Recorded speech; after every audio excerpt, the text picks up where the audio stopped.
Assalamualaikum warahmatullahi wabarakatuh. Baiklah, saya akan menjelaskan penyebab kerusakan otak. Nah, penyebab kerusakan otak itu ada 6. Yang pertama tumor otak, yang kedua itu gangguan cerebrovaskular atau stroke, yang ketiga cause head injuries atau cedera kepala tertutup, yang keempat neurotoksin, kelima faktor genetik, 6 kematian sel-sel terprogram. Nah, yang pertama tumor otak. Tumor atau neoplasma secara harfiah artinya pertumbuhan baru, yaitu massa sel yang tumbuh secara independen dari seluruh bagian tubuh lainnya. Sekitar 20% tumor yang ditemukan di otak manusia adalah meningiomas. Meningiomas adalah tumor yang tumbuh di antara meninges, yaitu 3 selaput yang menutupi sistem saraf pusat. Nah, semua meningiomas adalah encapsulated tumors, yaitu tumor yang tumbuh di dalam selaputnya sendiri. Akibatnya, mereka sangat mudah diidentifikasi CT scan. Mereka dapat mempengaruhi fungsi otak hanya dengan tekanan yang diakibatkan pada jaringan yang sekitarnya. Dan mereka selalu merupakan tumor jinak. Apa itu benign tumors atau tumor jinak? Tumor jinak adalah tumor yang dapat diangkat melalui operasi dengan resiko kecil pada pertumbuhan lebih lanjut di tubuh. Selain meningiomas, bagian tumor bersifat menginfiltrasi. Infiltrating tumors atau tumor penyusup adalah tumor yang tumbuh menyebar melalui jaringan di sekitarnya. Sebagai akibatnya, mereka adalah malignant tumors atau tumor ganas. Apa itu malignant tumors? Malignant tumors atau tumor ganas adalah tumor yang sulit dibuang sepenuhnya, dan setiap jaringan bersifat kanker yang tertinggal setelah operasi akan terus tumbuh. Nah, apa itu perbedaan tumor ganas dan tumor jinak? Jika tumor jinak itu sudah diidentifikasi CT scan, dan mereka dapat hilang dengan melakukan operasi kecil, dan kemungkinan kambuh itu sangat kecil. Sedangkan tumor ganas itu walaupun sudah dioperasi, namun kemungkinan tumbuhnya itu masih akan tetap ada.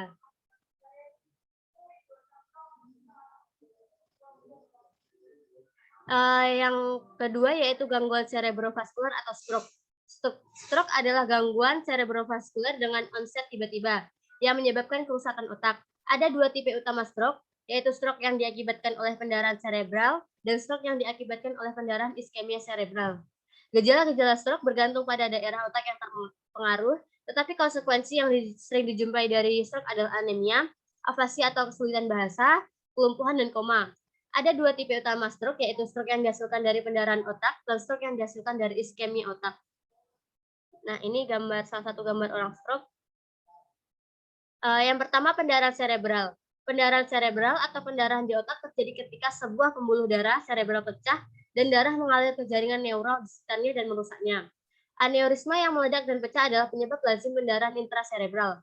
Aneurisma adalah pembesaran patologis seperti balon yang terbentuk di dinding arteri itu defektif.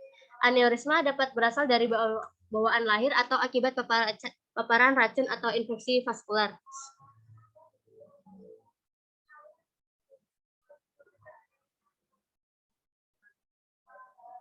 Individu yang memiliki aneurisma sudah seharusnya menghindari rokok, mengkonsumsi alkohol, dan tekanan darah tinggi.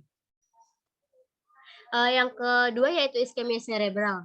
Iskemia cerebral atau iskemia otak adalah disrupsi pasokan darah ke sebuah daerah di otak. Nah, ada 3 penyebab utama terjadinya iskemia cerebral. Yang pertama, trombosis, yaitu sebuah sumbatan yang disebut trombus terbentuk dan menyumbat aliran darah di tempat ia terbentuk. Yang kedua, embolisme serupa dengan trombosis namun dibawa oleh darah dari pembuluh darah yang lebih besar di mana ia terbentuk, lalu ke pembuluh darah yang lebih kecil di mana ia tersangkut.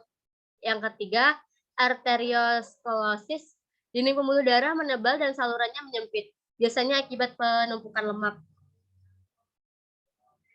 Jempitan ini pada akhirnya dapat menghasilkan blokade atau penyumbatan total pembuluh darah.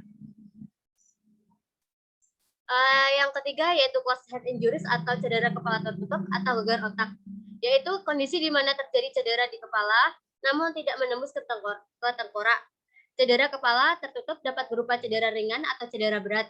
Cedera kepala dapat menyebabkan patah tulang pada tengkorak atau wajah, serta kerusakan pada otak.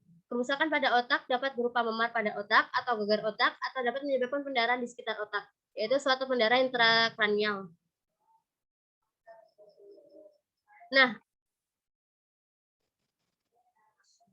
ada beberapa gejala cedera kepala.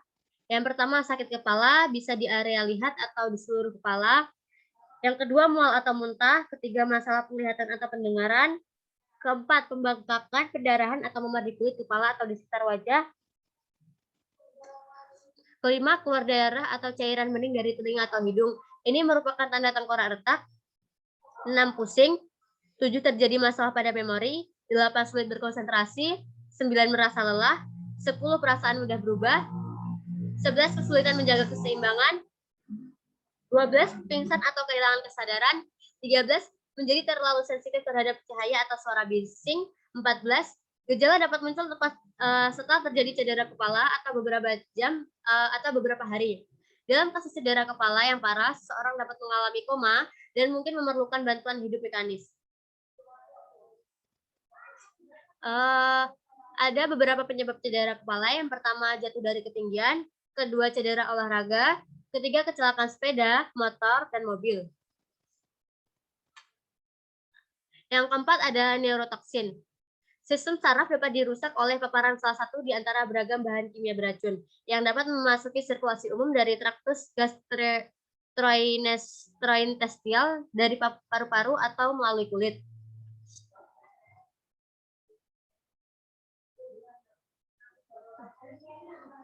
Sebagai contoh, logam berat seperti merkuri dan timah dapat terakumulasi di otak dan merusaknya secara permanen dan menghasilkan psikotis toksik. Kadang-kadang obat-obatan yang digunakan untuk menangani berbagai gangguan neurologis justru terbukti memiliki efek toksik. Pada akhir tahun 1950-an, jutaan pasien psikotik diberi obat-obatan baru ini. Akan tetapi, setelah beberapa hari, banyak pasien yang menunjukkan gangguan motorik yang disebut tardive dyskinesia. Gejala utamanya adalah gerakan mengecip dan mengisap tak disengaja pada bibir, lidah yang tergulung, gerakan rahang lateral, dan pipi mengembung. Beberapa neurotoksin bersifat endogen atau dihasilkan oleh pasien itu sendiri. Sebagai contoh, tubuh dapat menghasilkan antibodi yang menyerang komponen-komponen tertentu sistem saraf.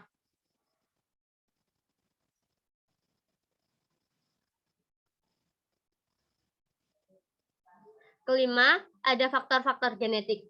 Beberapa penyakit neuropsikologis dengan asal-muasal genetik disebabkan oleh gen-gen resesif abnormal yang diteruskan dari orang tua kepada anaknya. Gangguan neuropsikologis yang diturunkan jarang yang berhubungan dengan gen-gen dominan, karena gen-gen dominan yang mendisrupsi fungsi neuropsikologis cenderung tereliminasi dari pool gen setiap individu, yang membawa gen semacam itu mengalami kerugian yang besar baik dalam kaitannya dengan pertahanan hidup maupun reproduksi. Sebaliknya, individu-individu yang mewarisi sebuah gen resesif abnormal tidak mengembangkan gangguan itu dan gen itu diteruskan ke generasi berikutnya.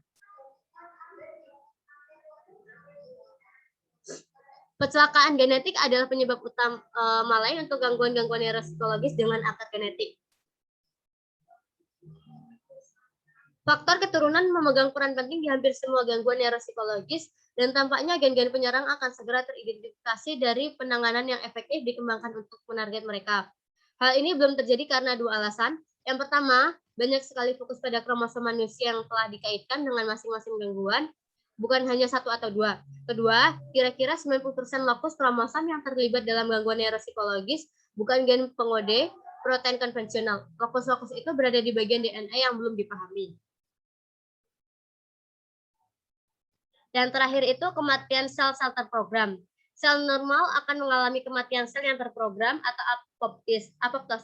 Apoptosis ini merupakan proses penting dalam pengaturan homeostasis normal sel yang menghasilkan keseimbangan dalam jumlah sel jaringan tertentu melalui eliminasi sel yang rusak dan proliferasi sel. Terjadinya deregulasi apoptosis dapat menimbulkan keadaan patologis, termasuk proliferasi yang tidak terkontrol seperti dijumpai pada sel kanker atau keadaan yang berhubungan proses penuaan dan kematian sel. Apoptosis juga berperan dalam kerusakan otak.